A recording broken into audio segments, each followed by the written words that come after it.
Homemade compost contains all of the beneficial biology that store-bought compost doesn't. And I hate to say it this harshly, but chances are if you're buying your average bag of compost or getting it delivered in bulk, you're not getting much, if anything, in the way of biology. Most likely, if the compost you buy comes with a biological analysis, then great. But for the most part, every mass-produced compost is going to be fairly pasteurized prior to shipping to distributors because they can't risk contaminating it with any bad or harmful pathogens, and they don't want to be sending out insect larvae in their bags either.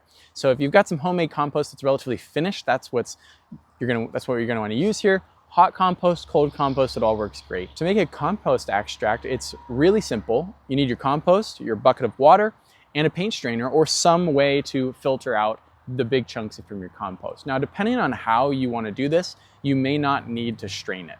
If you use a strainer, you can actually just add leftover solids from the compost back into your compost to continue to absorb more biology. If you don't care about adding it back to your pile, no problem. You'll just want to make a slurry first. And this is sort of like making a roux for your soup.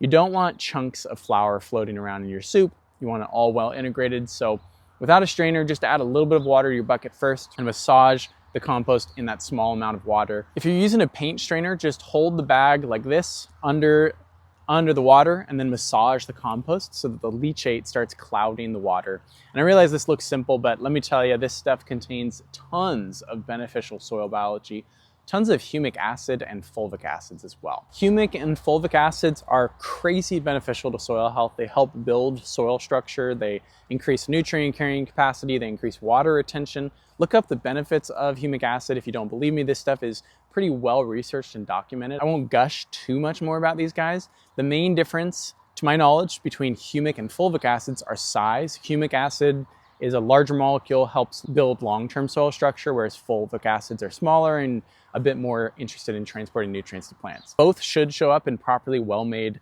well-decomposed compost. The main thing that you want to look for is to see if the materials in your pile are relatively unrecognizable. If you can tell what every single thing is in your compost, that's probably not quite ready to use for a compost extract. We want the microbes to have decomposed a lot of the organic matter, and that's going to give us the sign that they are present in good quantities.